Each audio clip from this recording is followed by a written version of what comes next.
إن الحمد لله نحمده ونستعينه ونستغفره ونعوذ بالله من شرور أنفسنا ومن سيئات أعمالنا من يهده الله فلا مضل له ومن يضلله فلا هادي له وأشهد أن لا إله إلا الله وحده لا شريك له وأشهد أن محمدا عبده ورسوله يا أيها الذين آمنوا اتقوا الله حق تقاته ولا تموتن إلا وأنتم مسلمون يا أيها الناس اتقوا ربكم الذي خلقكم من نفس واحدة وخلق منها زوجها وبث منهما رجالا كثيرا ونساء واتقوا الله الذي تساءلون به والأرحام إن الله كان عليكم رقيبا يا أيها الذين آمنوا اتقوا الله وقولوا قولا سديدا يصلح لكم أعمالكم ويغفر لكم ذنوبكم ومن يطع الله ورسوله فقد فاز فوزا عظيما اللهم صل على محمد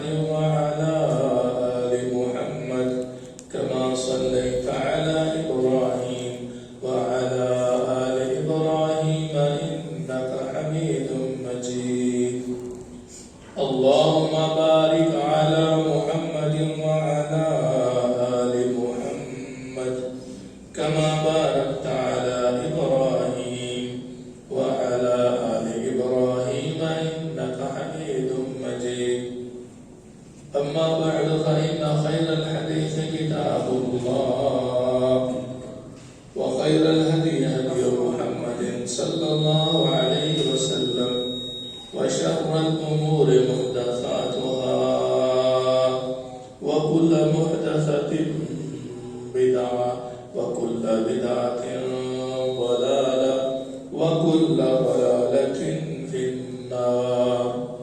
أما بعد فأعوذ بالله من الشيطان الرجيم. رجال لا تلهيهم تجارة ولا بيع عن ذكر الله وإقام الصلاة وإيتاء الزكاة يخافون يوما تتقلب فيه القلوب والأبصار. ہر قسم کی حمد و ثنا تعریف و ستائش اللہ سبحانہ و تعالیٰ کی ذات کے لائق ہے.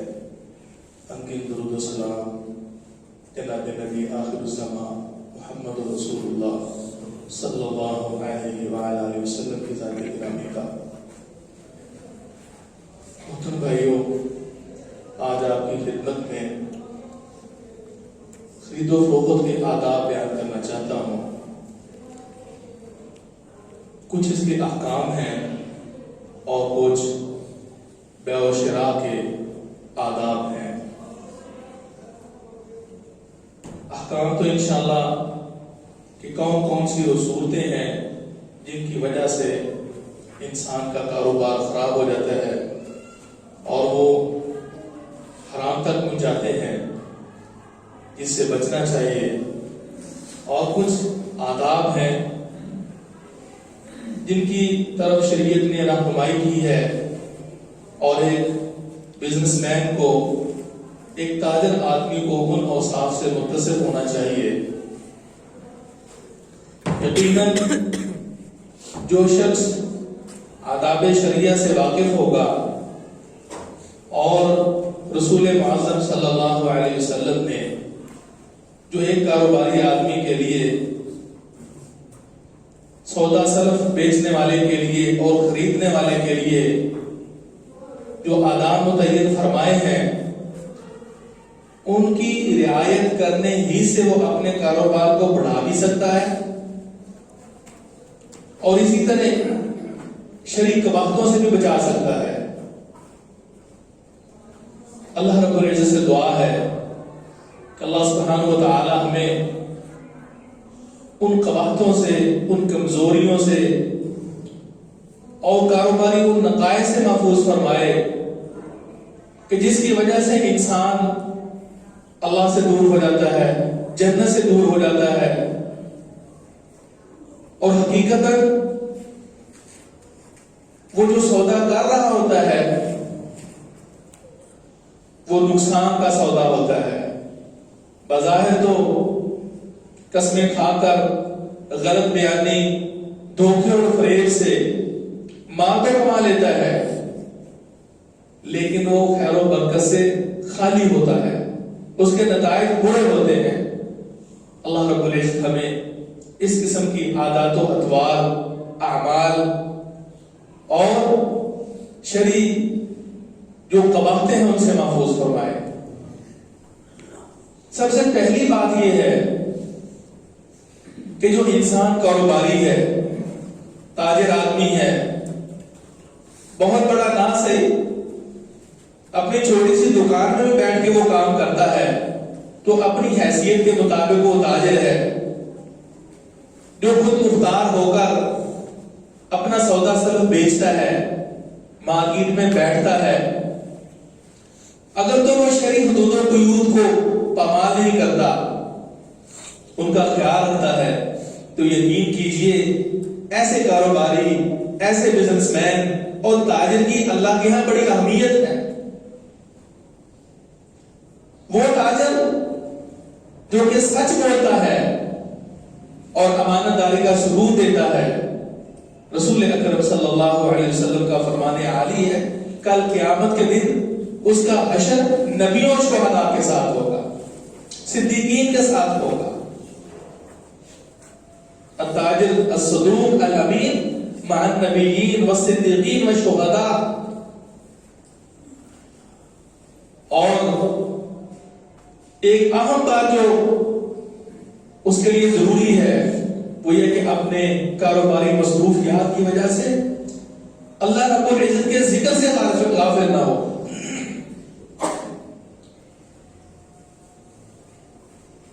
کتنی زیادہ مصروفیت کیوں نہ ہو لیکن اسے اللہ یاد رہنا چاہیے, مسجد یاد رہنی چاہیے,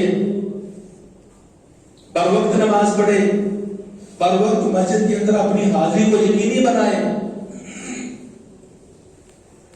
یہ اہل ایمان کی صفت ہے. سورہ نور کے اندر اللہ سبحانہ و تعالی نے ایسے اہل ایمان کی صفت بیان فرمائی ہے اور آگے ان کے لیے بہت بڑی جزا اور ثواب بھی بیان فرمایا ہے. وہ کون سے تجار اور کاروباری لوگ ہیں کہ جو اپنی تجارت کی وجہ سے غفلت کا شکار نہیں ہوتے. رجال لا تلہیہم تجارت ولا بیع عن ذکر اللہ. ان گھروں کے اندر, مساجد کے اندر جو تسبیح و تحلیل کرنے والے کاروباری لوگ ہیں, اللہ کے گھروں میں آ کر جو اللہ کو یاد کرتے ہیں, ان کی تجارت اور کاروبار ان کو اللہ کے ذکر سے غافل نہیں کرتے. وَإِقَامِ الصَّلَاةِ, نماز پڑھنے سے ان کا کاروبار غفلت کا باعث نہیں بنتا. وَإِيتَاءِ الزَّكَاةِ, زکات اللہ کے راستے میں دینا ان کا بخل, کنجوسی اور جو کاروباری حسابات ہیں, یہ شیطانی وسوسے جو ہوتے ہیں وہ رکاوٹ نہیں بنتے. یخافون یوما تتقلب فیہ القلوب والابصار, وہ اس دن سے ڈرتے ہیں کہ جس دن دل اور آنکھیں پلٹ جائیں گی, الٹ ہو جائیں گی. لیجزیہم اللہ احسن ما عملوا ویزیدہم من فضلہ. یہ سب کچھ کیوں ہو رہا ہے؟ اللہ سے ڈرتے ہیں, فرائض جو آئے تھے ان کو وہ پورا کرتے ہیں, نماز پڑھتے ہیں, زکات دیتے ہیں. یہ سب کچھ وہ اعمال صالحہ بجا لا رہے ہیں. لیجزیہم اللہ احسن ما عملوا, تاکہ اللہ رب العزت انہیں جو وہ اعمال کرتے ہیں ان کا بہترین بدلہ عطا فرمائے. وَيَزِيدَهُم مِّن فَضْلِهِ, اور اپنے فضل سے ان کو مزید عنایت کرے. وَاللَّهُ يَرْزُقُ مَن يَشَاءُ بِغَيْرِ حِسَاب, اللہ رب العزت جس کے لیے چاہتا ہے بغیر حساب اس کو عطا فرماتا ہے. انسان ذہن میں خیال آتا ہے کہ میں زیادہ محنت کر لوں, زیادہ سٹرگل کر لوں, رات دن ایک کر دوں تو ہو سکتا ہے اس سے میری تجارت میں اضافہ ہو جائے. ہر انسان یہی سمجھتا ہے, اپنی ناقص عقل, ناقص فہم و فراست کی بنا پر یہی سوچتا ہے. اوور ٹائم لگا لوں, وہ کام بھی کر لوں, یہ کام بھی کر لوں, پارٹ ٹائم بھی لگا لوں. لیکن حقیقت یہ ہے کہ یہ جو فضل و کرم اور اس اللہ رب العزت کی جو عنایات ہیں, یہ ثروت کا اضافہ, دولت کا اضافہ, کاروباری اضافہ, یہ رزق کی فراوانی, اس کا صرف اور صرف انحصار محنت پہ نہیں ہے. یہ رب کریم کا فضل و کرم ہوتا ہے. اللہ یرزق من یشاء بغیر حساب, اللہ جس کو چاہتا ہے بغیر حساب رزق عطا فرماتا ہے. یہ رزق کی فراوانی ادھر سے ہوتی ہے, اس کا تعلق اوپر سے ہے, باقی ہم نے تو سبب اختیار کرنا ہے. محترم بھائیوں, سب سے پہلے ہمیں یہ بات ذہن میں رکھنی چاہیے کہ اس کے لیے, کاروباری زندگی کے لیے بازار کا انتخاب ہوتا ہے. یہ بزنس بازار کے اندر ہوتا ہے, اور بازار وہ جگہ ہے جو اللہ کے ہاں انتہائی ناپسندیدہ ہے. ایک شخص نے آ کے سوال کیا رسول اللہ صلی اللہ علیہ وسلم سے, اللہ کے رسول بہترین جگہ کون سی ہے اور اللہ کے ہاں ناپسندیدہ ترین جگہ اور مقام کون سا ہے؟ اللہ کے رسول صلی اللہ علیہ وسلم کو اس مسئلے کا پتہ نہیں تھا. آپ نے خاموشی اختیار فرمائی، یہاں تک کہ جبریل علیہ السلام وہ تشریف لائے اور اللہ کی طرف سے آ کے یہ پیغام دیا اور باخبر کیا احب البلاد الی اللہ مساجدها وابغض البلاد الی اللہ اسواقها۔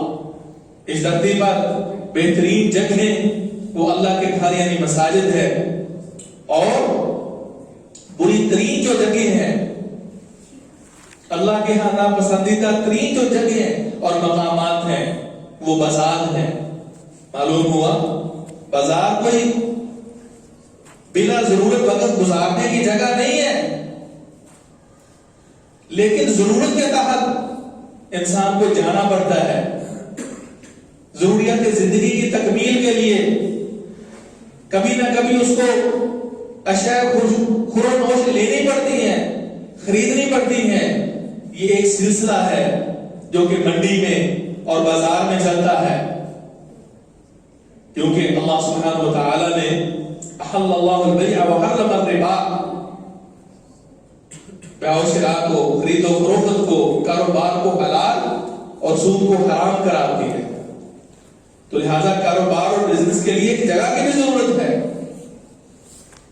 رسول اللہ صلی اللہ علیہ وسلم سے پہلے بھی عرب کے ہاں ذوالمجنہ وغیرہ بازار لگتے تھے، تو بازار میں آنا جانا صرف اس حد تک جائز ہے اور اس کی شریعت میں گنجائش بھی ہے کہ چونکہ بنیادی جو ضروریات زندگی میں وہاں سے ملی ہیں، اس کے کچھ آداب ہیں۔ اللہ کے رسول صلی اللہ علیہ وسلم کی تعلیمات سے ان کا ثبوت ملتا ہے۔ خود بھی اللہ کے پیغمبر صلی اللہ علیہ وسلم بازار میں جاتے تھے، منڈیوں میں جاتے تھے، کاروبار اپنی سنت اور عمل سے کر کے دکھایا ہے، اس لیے تو صادق اور امین کے لقب سے ملقب ہوئے۔ سچائی کی درجہ کمال تک پہنچی ہوئی تھی اور امانت بھی وہ اپنی چوٹی پر تھی۔ سیدہ خدیجہ رضی اللہ تعالی عنہا نے جو نکاح کا پیغام بھیجا تھا تو بنیادی جو اوصاف تھے وہ صداقت اور امانت تھی، اور اس کے ساتھ ساتھ کاروباری گور بھی تھے آپ کے اندر، تو سلیقہ اور جو آداب ایک تاجر انسان کو ملحوظ رکھنے چاہیے، رسول اللہ صلی اللہ علیہ وسلم کے اندر بدرجہ اتم وہ شرائط وہ آداب پائے جاتے تھے جن سے ایک تاجر کو متصف ہونا چاہیے، بازار کے اندر بھی اور اپنی کاروباری زندگی کے اندر بھی۔ سیدنا ابوبکر صدیق رضی اللہ تعالیٰ عنہ وہ بھی بازاروں میں جاتے تھے، کلاتھ فروش تھے، کپڑے بیچتے تھے۔ عبداللہ بن عوف رضی اللہ تعالیٰ عنہ بہت بڑے تاجر تھے، عثمان غنی رضی اللہ تعالیٰ عنہ وغیرہ، حضرت محمد رضی اللہ تعالیٰ عنہ بھی بزنس مین تھے، اور اس لیے کبھی کسی مسئلے کا پتہ نہ ہوتا تو وہ عذر بیان کرتے، چونکہ میں بازاروں میں آتا جاتا ہوں، تجارت کرتا ہوں، کاروبار کرتا ہوں، اس لیے مجھے اس مسئلے کا پتہ نہیں ہے۔ مقصد بات کرنے کا یہ ہے کہ ضرورت کی حد تک بازار میں جانا کوئی حرج نہیں، یہ ذہن میں لازمت رکھیے کہ یہ وہ مقامات نہیں جن کو ہم مقامات تفریح کہہ سکیں۔ انسان اپنی تفریح کے لیے وہاں نکل جائے، اپنی ضرورت پوری کرے، اپنے گھر واپس آئے، اس کے لیے کچھ آداب رسول معظم صلی اللہ علیہ وسلم کی حدیث مبارکہ سے ثابت ہے۔ محترم بھائیوں، جب نکلنا ہے بازار کی طرف تو پھر بازار کے اندر اپنی نگاہوں کی حفاظت کرنی ہے۔ نگاہوں کی حفاظت بہت ضروری ہے۔ اللہ سبحانہ و تعالیٰ نے قرآن مجید کے اندر فرمایا کل المؤمنین یغضوا من ابصارہم ویحفظوا فروجہم ذلک ازکی لہم، اور یہی حکم مومنات کو ہے کہ آپ مومنین سے فرما دیجئے کہ اپنی نگاہوں کو کچھ پست رکھا کریں، شرم و حیا کے ساتھ چلیں اور اپنے وجود کی حفاظت کریں، یہ ان کے لیے بہت پاکیزگی کا باعث ہے۔ علی مرتضیٰ رضی اللہ تعالیٰ عنہ سے اللہ کے رسول صلی اللہ علیہ وسلم فرمایا یا علی لا تتبع نظرك النظرة فإن لك الأولى وليس لك الآخرة، صرف اچانک نظر پڑ جائے اس کی تو معافی ہے، لیکن قصدن عمدن پھر دوسری نظر کسی غیر محرم خاتون پہ ڈالنی یہ تیرے لیے حلال اور جائز نہیں ہے.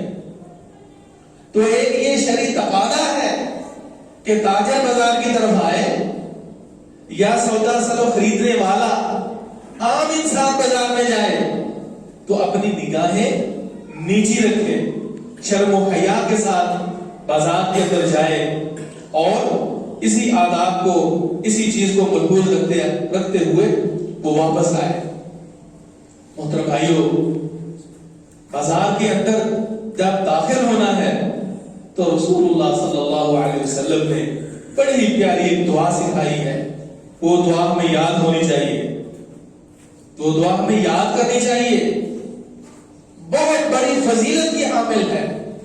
امام ترمذی رحمہ اللہ نے اپنی جامع کے اندر اس کو محفوظ کیا ہے اور وہ قابل حجت حدیث ہے. وہ دعا یہ ہے, لا الہ الا اللہ وحدہ لا شریک لہ لہ الملک وله الحمد یحیی و یمیت وهو حی لا یموت بیدہ الخیر وهو علی کل شیء قدیر. توحید کا بیان ہے, اللہ رب العزت کی جامع صفات کا بیان ہے, اللہ کی قدرت کاملہ کا اس دعا کے اندر بیان ہے. تو اسی اقرار اور اسی عقیدے کی توثیق کی وجہ سے کہ جب انسان بازار میں داخل ہوئے اس کا اظہار کرتا ہے اور یہ دعا مانگتا ہے تو رسول اللہ صلی اللہ علیہ وسلم نے فرمایا اللہ سبحانہ و تعالی اس کے نامہ اعمال میں 10 لاکھ نیکیاں لکھتا ہے, اس کے 10 لاکھ گناہ معاف ہوتے ہیں اور 10 لاکھ اس کے درجات اللہ بلند فرما دیتا ہے. اتنی بڑی سعادت, اتنا زیادہ ثواب. مقصد یہ ہے کہ انسان بازار میں جائے تو یہ دعا کر کے جائے اور اللہ کی پناہ میں آ جائے. وہ الحی بھی ہے, القیوم بھی ہے, ہر چیز پر اس کی قدرت و تسلط بھی ہے. تو انسان جتنا بھی راہ حق سے منحرف ہو جائے وہ قدرت کاملہ دیکھ رہی ہے اور رب کائنات اس کے تعاقب میں ہے. لہذا اپنے وجود, اپنی آنکھوں کو, اپنے معاملات کو وہ خریدار بن کے جائے یا سودا سلف بیچنے کے لیے بازار میں انٹر ہو یا وہاں اپنی دکان اور اپنی مارکیٹ کے اندر وہ بیٹھا ہوا ہو, میرے بھائیو یہ تصور انسان کو رکھنا چاہیے کہ اللہ میں دیکھ رہا ہے. تو یہ ایک اہم ادب ہے کہ جب بازار میں جائے تو یہ دعا پڑھے جس کا بہت زیادہ اجر و ثواب ہے. رسول اللہ صلی اللہ علیہ وسلم کے بارے میں یہ زمانہ جاہلیت میں طریقہ کار تھا. دوسرا اہم ادب وہ یہ ہے کہ انسان وہاں شور شرابہ نہ کرے, ہلڑ بازی نہ کرے, سنجیدگی کے ساتھ جائے اور سنجیدگی کے ساتھ واپس آئے. صحیح بخاری کے اندر رسول اللہ صلی اللہ علیہ وسلم کا اہم وصف بیان کیا گیا, لیسا بفضل ولا غلیظ ولا سخاب فی الاسواق ولا يدفع السیئة بالسیئة ولكن يعفو ويصفح. رسول اللہ صلی اللہ علیہ وسلم کے بارے میں صحابہ کرام فرماتے ہیں, حدیث میں آتا ہے کہ آپ نہ تو تعوذ باللہ بد اخلاق تھے, نہ سخت مزاج تھے, ولا سخاب فی الاسواق, اور نہ بازار کے اندر شور و شرابہ مچانے والے تھے, شور و شرابہ مچانے والے نہیں تھے. ایک مہذب انسان جب بازار میں داخل ہوتا ہے تو اس کے جہاں کردار سے وہاں اس کے وجود سر تا پا وہ سنجیدگی ٹپکتی ہے. تو سنجیدگی کی حالت میں بازار میں جائے, متانت کے ساتھ واپس آئے. تو رسول اللہ صلی اللہ علیہ وسلم کی سنت کی روشنی میں یہ جو ہلڑ بازی ہے اور یہ جو ہنسی مذاق اور پھر بڑے بڑے قحقے, اس سے پرہیز کرنا چاہیے. اسی طرح رسول اللہ صلی اللہ علیہ وسلم کی احادیث کی روشنی میں ایک جو تاجر انسان ہے یا اسی طرح وہ خریدار انسان ہے, اس کے لیے اہم ایک ضابطہ اخلاق ہے, ایک بہترین شریعت نے ایک ادب سکھایا ہے. وہ ادب خیر خواہی کا ہے. بھائی چارے کا وہ ایک عنصر و جذبہ ہر انسان کے اندر ہونا چاہیے. تو جو تاجر حضرات مارکیٹ کے اندر بیٹھے ہوئے ہیں ان کو یہ قطعاً نہیں بھولنا چاہیے کہ ہم نے صرف مفاد پرستی سے کام نہیں لینا، صرف اپنے ہی اغراض و مقاصد اہداف لے کر لوگوں کو یہاں نقصان پہنچانے کے لیے نہیں بیٹھنا، بلکہ بھائی چارے کی فضا کو عام کرنا ہے. ان کے کاروبار اور بزنس میں خیر خواہی ہو، اس کے اندر اصلاح والا پہلو ہو، اظہار و قربانی والا پہلو ہو. معمولی باتوں پر جھگڑنا، تنازع کرنا، تھوڑے بہت پیسوں پر جھگڑے گزر آنا، یہ رسول اللہ صلی اللہ علیہ وسلم کی سنت نہیں ہے. جیسے انسان اپنے حقیقی بھائی سے برتاؤ کرتا ہے اور اپنے بھائی کے بارے میں اچھے جذبات ہوتے ہیں، وہ عام مسلمان کے بارے میں بھی یہ رکھے. اللہ سبحانہ و تعالیٰ فرماتے ہیں انما المؤمنون اخوۃ، سب مومن آپس میں بھائی بھائی ہیں. اللہ کے رسول صلی اللہ علیہ وسلم فرماتے ہیں، ابو داؤد وغیرہ کی حدیث ہے، فرمایا لا یؤمن احدکم حتی یحب لاخیہ ما یحب لنفسہ. تم میں سے اس وقت تک کوئی بندہ مومن کمال ایمان تک نہیں پہنچ سکتا جب تک کہ وہی کچھ جو اپنے لیے، اپنے نفس کے لیے پسند کرتا ہے، اپنے مومن بھائی کے لیے بھی وہ پسند نہ کرے. اپنے لیے نیکی، اپنے لیے خیر خواہی کے جذبات، اپنے لیے بہت سی انسان دنیوی آسائشیں چاہتا ہے، فوائد چاہتا ہے، اپنی خیر اور بھلائی چاہتا ہے، اپنا پروفٹ چاہتا ہے. کتنے دنیوی اغراض و مقاصد اور اہداف ہیں جو انسان اپنے لیے پسند کرتا ہے. تو جو اپنے لیے پسند کرتا ہے اپنے مسلمان بھائی کے بارے میں بھی وہی جذبات رکھے. ایک انسان کو اللہ نے علم دیا ہے، وہ دوسرے کے بارے میں بھی یہ خیر خواہی کے جذبات رکھے. اللہ میرے اس بھائی کو بھی علم کے نور سے روشناس فرما. جو انسان صاحب حیثیت ہے وہ اپنے کمزور اور نادار بھائی کے لیے جذبات رکھے، اس کے ہاتھ میں دعا کو اللہ اس کو بھی تو ترقی نصیب فرما. اپنی اولاد کے لیے، اپنے پورے قبیلے کے لیے، ان کی ترقی کے لیے کوشش کرتا ہے، تو کم از کم یہی جذبات اپنے معاشرے میں اپنے مسلمان بھائیوں کے بارے میں ہونے چاہیے. ضروری نہیں کہ جو پہنا ہے وہی بھائی کو پہنائے، صرف یہ ایک احساس اندر پیدا ہو جائے جو خیر خواہی اور جو دنیوی مفادات سے لطف اندوز ہونے اور فوائد اٹھانے کے اور ہر شر سے بچنے کے اپنی اولاد اور اپنے بارے میں جذبات رکھتا ہے، وہ اپنے مسلمان بھائی کے بارے میں بھی رکھے. بس یہ ایک احساسی کیفیت اس کے اندر غالب ہونی چاہیے. رسول اللہ صلی اللہ علیہ وسلم کے صحابی جریر بن عبداللہ کا واقعہ آپ نے کئی دفعہ سنا ہے. بخاری میں اللہ کے رسول صلی اللہ علیہ وسلم کے ہاتھ پر انہوں نے اسلام قبول کیا، بیعت کی، اور اس کے اندر جہاں نماز اور زکات کی ادائیگی کا وعدہ تھا وہاں یہ بات بھی تھی کہ وَالنُّصْحِ لِكُلِّ مُسْلِمٍ، میں ہر مسلمان سے خیر خواہی کا عمل کروں گا، خیر خواہی سے پیش آؤں گا. انہوں نے ایک دفعہ اپنے غلام کو گھوڑا خریدنے کے لیے بھیجا تو وہ 300 دن کا خرید کے لے آیا. مارکیٹ ویلیو اس سے ڈبل ٹرپل تھی. جب وہ لے گیا تو کہتے ہیں فوراً اس کے مالک کو بلا کے لاؤ، گھوڑا مہنگا ہے.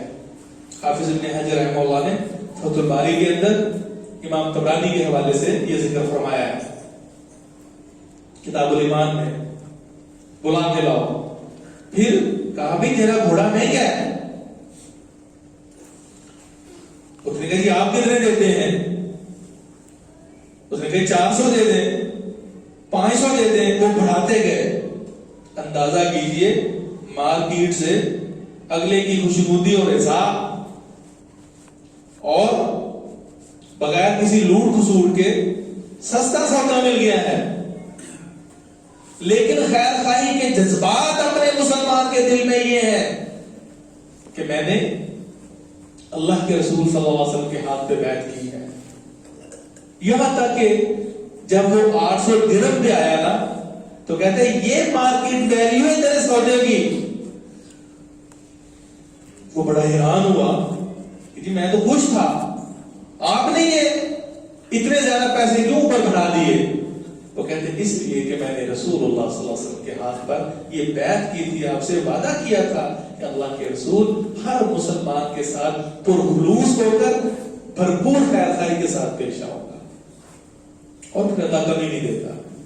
اللہ سبحانہ و تعالی کمی نہیں فرماتے, اس کے اندر خیر و برکات والی ہی باتیں ہوتی ہیں. اسی خیر خواہی اور بھائی چارے کا تقاضا یہ ہے کہ انسان اپنے رویے میں نرم گوش رکھے, سماحت کے ساتھ چلے, شدت اور درستی اس کے کاروباری اور اپنے معاملات میں نہیں ہونی چاہیے. نرم گوشہ, بڑی محبت اور اخلاق کا ثبوت دینا چاہیے اسے. صحیح بخاری کی حدیث ہے, اللہ کے رسول صلی اللہ علیہ وسلم نے فرمایا رحم اللہ رجلا سمحا اذا باع واذا اشترى واذا اقتضى. اللہ اس بندے پہ رحم فرما کہ وہ نرمی کا ثبوت دیتا ہے, آسانی کا ثبوت دیتا ہے. کب؟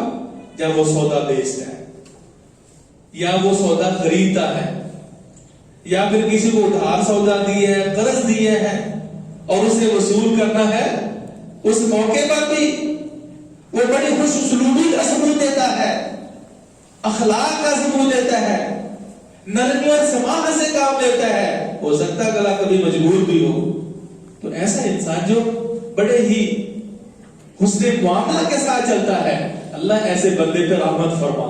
اس صفت کے ساتھ خریدار کو بھی متصف ہونا چاہیے, اور اسی طرح بزنس مین کو بھی, کاروباری اور تاجر انسان کو بھی یہ صفت اپنے اندر پیدا کرنی چاہیے. اور اسی وصف کی وجہ سے جو انسان معاملات کے اندر سہولت پسند ہے, نرمی کرتا ہے, اللہ کے رسول صلی اللہ علیہ وسلم نے ایک اور خوشخبری سنائی. وہ خوشخبری کیا ہے کہ ان اللہ یحب, اللہ سبحانہ و تعالی محبت کرتا ہے, اللہ رب العزت پسند فرماتے ہیں کسے؟ سمح البیع, سمح الشراء, سمح القضاء.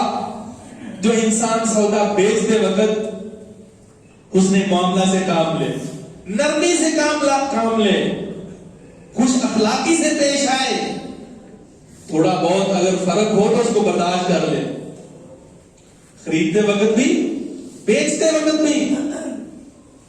اور سمح القضاء, جب کسی سے کچھ لینا دینا ہے تو اس میں بھی مثالی کردار ادا کرے, نرمی کا اسلوب اختیار کرے. کہ اللہ کے رسول صلی اللہ علیہ وسلم کا یہ حسن اخلاق تھا. لیکن مارکیٹ میں جو خراب کرتا ہے اور جس کے معاملہ درست نہیں ہے وہ ہمارا مقصود نہیں ہے, لیکن بشری تقاضے سے تھوڑے بہت معاملات کے اندر اس طرح کا معاملہ ہو جائے تو اس کے اندر کوئی حرج نہیں ہے. نرمی اور لچک والا معاملہ ہونا چاہیے. اور تیسری جو اس حسن مزاج اور حسن کردار کا نتیجہ ہے وہ کیا ہے کہ اس سے اللہ رب العزت جنت بھی نصیب فرما دیتے ہیں. اسی وصف کی وجہ سے حدیث پاک میں ادخل اللہ رجلا, اللہ نے ایک ایسے شخص کو جنت میں داخل کر دیا کہ جو بیع و شراء میں, خرید و فروخت میں ایک نرم خو تھا, سہولت پسند تھا. کسی سے لینا دینا ہے, ادائیگی کے وقت بھی خوش اسلوبی سے پیش آتا, کسی سے لینا ہے تب بھی خوش اسلوبی سے پیش آتا. تو گویا اللہ کی رحمت کا تقاضا ہے, انسان اللہ کی رحمت حاصل کر لیتا ہے. انسان اس حسن معاملہ کی وجہ سے خریدار, بزنس مین, وہ انشاءاللہ اس کے لیے جنت کے دروازے کھلنا ممکن ہو جاتے ہیں. یہ گویا کہ دخول جنت کا بھی چیز باعث بن جاتی ہے. اور اسی طرح رسول اللہ صلی اللہ علیہ وسلم کے اس فرمان علی کی روشنی میں اللہ کی محبت بھی نصیب ہوتی ہے. اللہ سبحانہ و تعالیٰ ایسے شخص سے محبت بھی شروع فرما دیتے ہیں. اسی طرح میرے محترم بھائیوں, انسان بازار میں جب بیٹھتا ہے اور معاملات کرتا ہے تو پھر صرف اور صرف مال بٹورنے مقصود نہ ہو کہ جیسے بھی ہو سکے سچ بولے، جھوٹ بولے اور زمین و آسمان کے کلابے ملائے، بتائے کچھ، کوالٹی کچھ، قیمت کچھ۔ اللہ کے رسول صلی اللہ علیہ وآلہ وسلم نے اسے منع فرمایا، یہ حرام ہے دکان پر بیٹھ کر صرف اور صرف سچ بولنا ہے، اس میں جھوٹ کی کوئی گنجائش نہیں ہے۔ اور جس کا یہ تصور ہے کہ جھوٹ کے بغیر کاروبار ہی نہیں چلتا، ہمارے کام بھی نہیں چلتے، تو پھر ایسے لوگوں کے واقعی نہیں چلتے، واقعی نہیں چلتے، انہوں نے ذہن ہی بنا لیا ہے۔ لیکن اگر وہ دینداری کی پاسداری کرے، وہ ایک مسلمان، سچا مسلمان، سچا تاجر بن کر اپنی کرسی پہ بیٹھتا ہے تو انشاءاللہ اس کو رزق کی کوئی کمی نہیں ہے۔ رسول اللہ صلی اللہ علیہ وسلم فرماتے ہیں، جس طرح کہ پہلے بھی میں نے حدیث سنائی ہے کہ صادق اور امین، سچا اور امانتدار تاجر وہ کل قیامت والے دن نبیوں کے ساتھ ہوگا، شہداء کے ساتھ ہوگا، صدیقین کے ساتھ ہوگا، اور سچ بولنے کی برکت سے اللہ سبحانہ و تعالیٰ کاروبار کے اندر برکت کرتا ہے۔ فرمایا البیان بالخیار ما لم یتفرقا، آپس میں خرید و فروخت کرنے والے وہ بااختیار ہوتے ہیں جب تک کہ اسی مجلس میں بیٹھے رہتے ہیں جس مجلس میں سودا طے پایا ہے، کمٹمنٹ ہوئی ہے کسی سودے پر، ان کو اختیار ہے، واپس کر سکتے ہیں، لیکن وہ مجلس سے جب برخاست ہو گئے پھر اختیار ختم ہو جاتا ہے۔ ہاں ایک صورت ہے، یعنی قانوناً اور شرعاً جب بارزہ اور رغبت، خریدنے والے نے خرید لیا، بیچنے والے نے بیچ دیا، وہ چلے گئے، گھر جا کے گھر والے نہیں مانے، یا کوئی اور مسئلہ کھڑا ہو گیا کہ بیچنے والا یہ پسند نہیں کر رہا، وہ سودا بیچ کر پریشان ہو گیا کہ مجھے ایسے نہیں کرنا چاہیے تھا، یا خریدار جو ہے وہ بعد میں سوچتا ہے کہ یہ موقع نہیں تھا یا میں اس کو نہیں خریدنا چاہتا، اب شرعاً اور قانوناً بیع پکی ہو چکی ہے، اب وہ سودا واپس نہیں ہو سکتا۔ لیکن رسول اللہ صلی اللہ علیہ وسلم نے فضیلت بیان فرمائی ہے۔ فضیلت بیان کرنے کا مقصد یہ ہے کہ انسان کو اس اظہار اور ان جذبات کو اپنے اندر رکھنا چاہیے، دوسروں کے لیے یہ رخصت اور رعایت کا پہلو رکھنا چاہیے، اس سے بھی خیر و برکات کے دروازے کھلتے ہیں۔ فرمایا من اقال مسلما بیعتہ اقال اللہ عصرہ یوم القیامہ، جو انسان اپنے مسلمان بھائی کے معاملات میں یا خریدے ہوئے سودے کو واپس لے لیتا ہے تو کل قیامت والے دن اللہ رب العزت بھی اس کی خطاؤں اور لغزشوں سے درگزر فرمائے گا، معاف فرما دے گا اللہ سبحانہ و تعالی۔ خیر خواہی، مفاد پرستی نہیں، ہر معاملے میں ہم یہی دیکھتے ہیں مفاد پرستی۔ اب وہ بھی تو آخر جن کا ذکر صحیح بخاری کے اندر آتا ہے، رسول اللہ صلی اللہ علیہ وسلم کے فرمان کی روشنی میں کہ ایک شخص نے زمین بیچی، دوسرے نے خرید لی، اور جس نے خریدی تھی نا اسے سونے کا گھڑا نکل آیا، بھرا ہوا تھا زیورات سے۔ اب اس اللہ کے بندے نے وہ گھڑا اٹھایا، اٹھا کر زمین بیچنے والے کے پاس لے گیا اور اس کو کہا بھائی یہ آپ کی میرے پاس امانت ہے، آپ کی زمین سے نکلا، یہ واپس لے لیجیے۔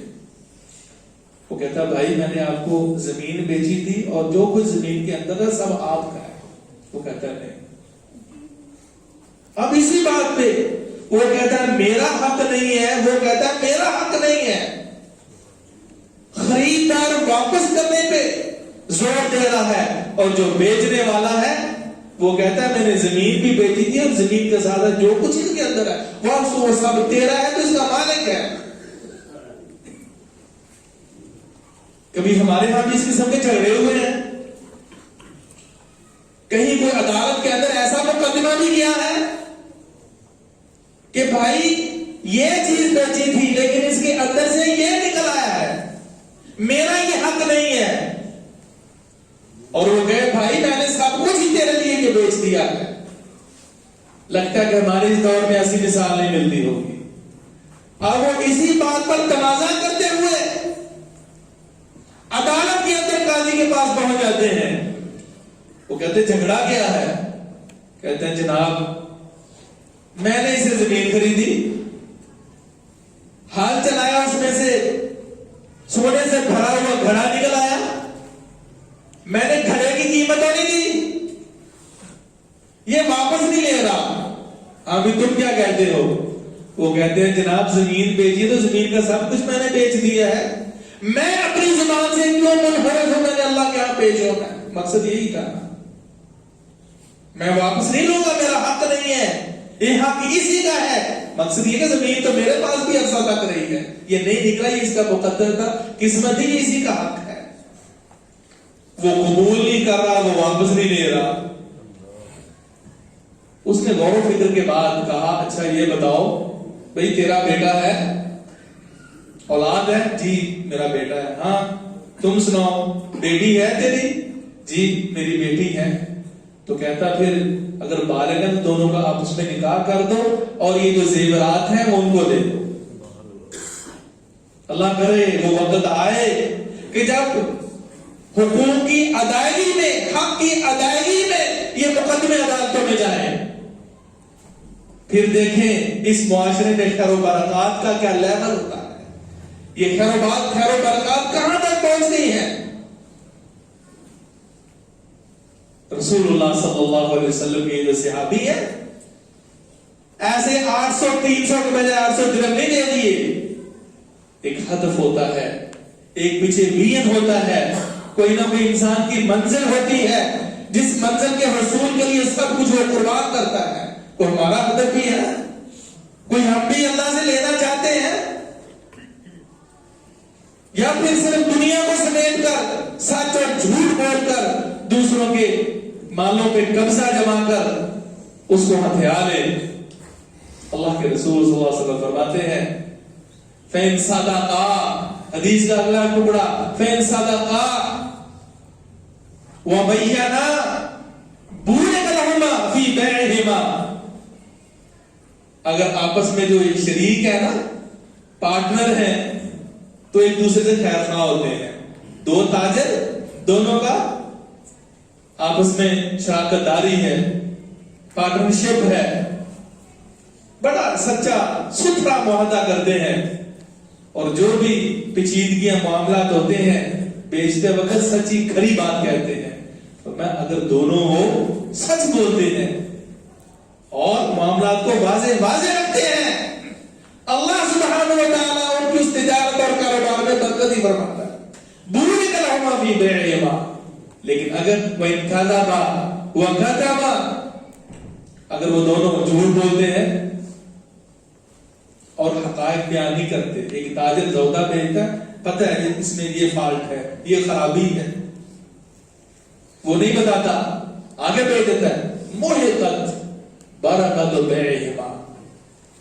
بظاہر تو کچھ نظر آتا ہے لیکن کاروبار کی برکت محو ہو جاتی ہے, ختم ہو جاتی ہے. اس چیز کو بھی سمجھنا چاہیے. اللہ کے رسول صلی اللہ علیہ وآلہ وسلم بازار میں اپنی حوائج ضروریہ کے لیے سودا سلف خریدنے کے لیے جایا کرتے تھے. ایک صحابی کے پاس گئے, ایک شخص تھا, اس نے گندم کا اناج کا ڈھیر لگایا ہوا تھا. آپ نے نیچے ہاتھ ڈالا تو اس میں نمی تھی, ایسے دال کے چیک کرنے لگے تو نیچے نمی تھی.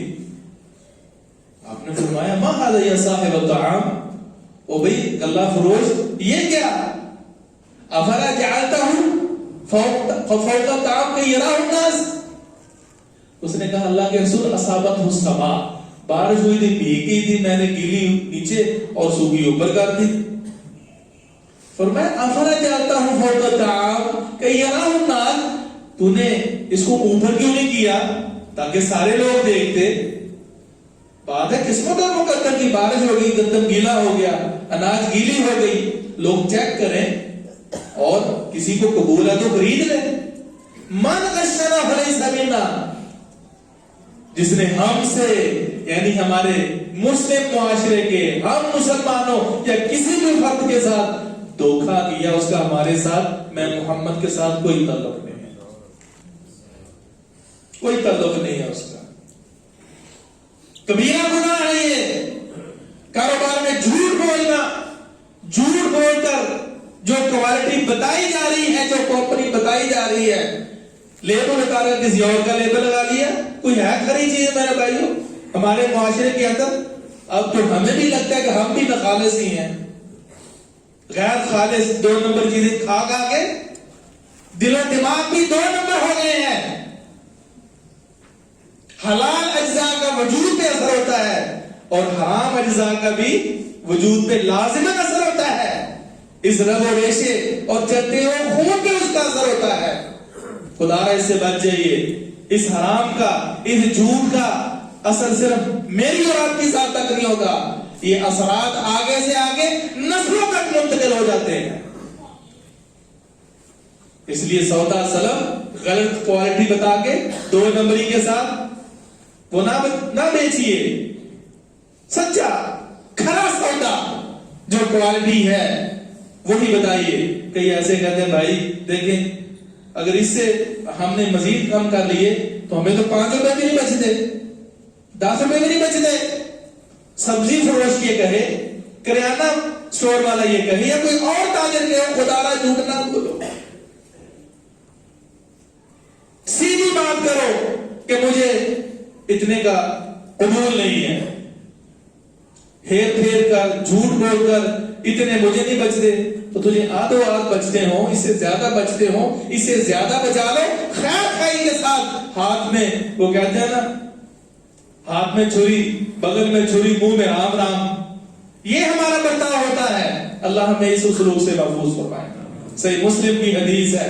کیا ہوتا ہے جھوٹ بول کر جو خرید و فروخت کرنے والا ہوتا ہے اس کی برکت ختم ہو جاتی, پوری پیتی نہیں. فرمایا 3 قسم کے اشخاص, ابو ذر رضی اللہ عنہ اس حدیث کے راوی ہیں, 3 قسم کے شخص, 4 سزائیں ہیں. ان میں سے پہلا,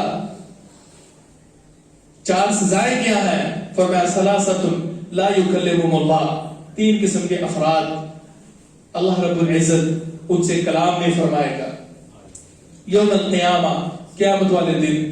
ولا ينظر الیہم, نہ ان کی طرف نظر رحمت سے دیکھے گا. دوسری, اللہ رب العزت کا کسی بندے کو دیدار کرا دینا, اللہ کا محبت کے ساتھ اسے دیکھ لینا جیسے اس کی شان کو لائے گا, یہ بہت بڑا اعزاز ہے.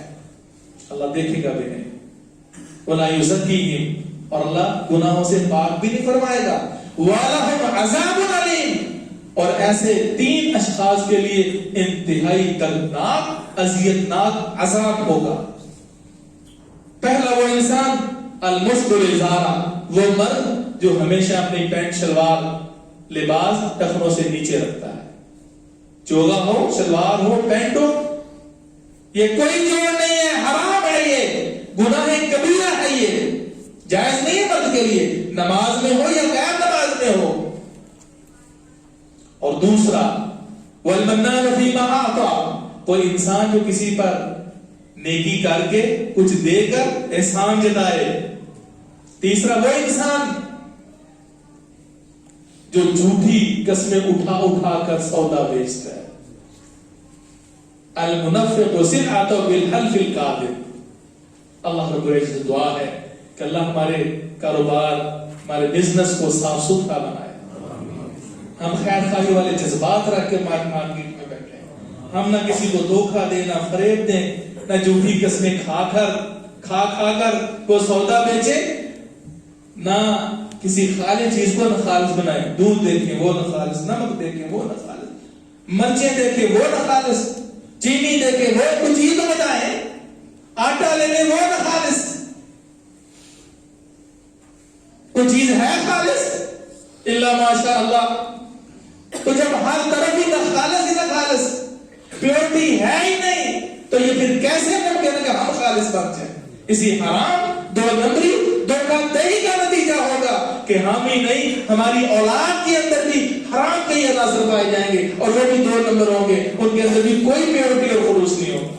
اللہ سے دعا ہے کہ اللہ ہمیں ہدایت نصیب فرمائے۔ سبحانک اللہم و بحمدک، اشہد ان لا الہ الا انت، استغفرک و اتوب الیک۔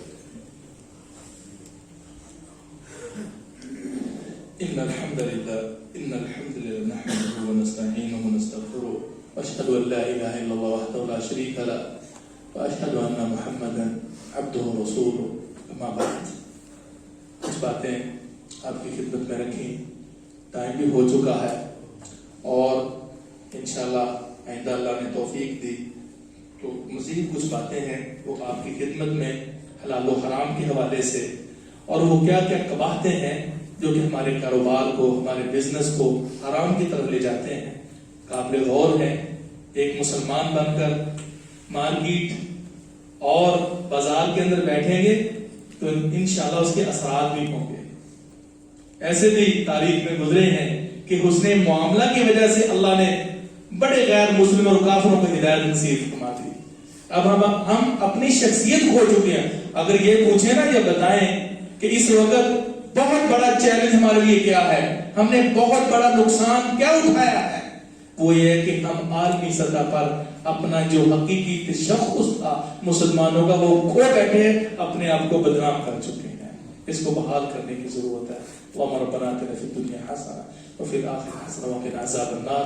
اللهم اشف مرضانا ومرضى المسلمين، يا قاضي الحاجات اقض حاجاتنا وحاجات المسلمين، ربنا لا تزغ قلوبنا بعد إذ هديتنا وهب لنا من لدنك رحمة إنك أنت الوهاب۔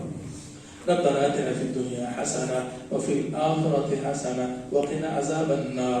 اللهم اشف مرضانا ومرضى المسلمين، يا قاضي الحاجات اقض حاجاتنا وحاجات المسلمين، اللهم احسن عاقبتنا في الأمور كلها وأجرنا من خزي الدنيا وعذاب الآخرة۔ سبحان ربك رب العزة عما يصفون وسلام على المرسلين والحمد لله رب العالمين۔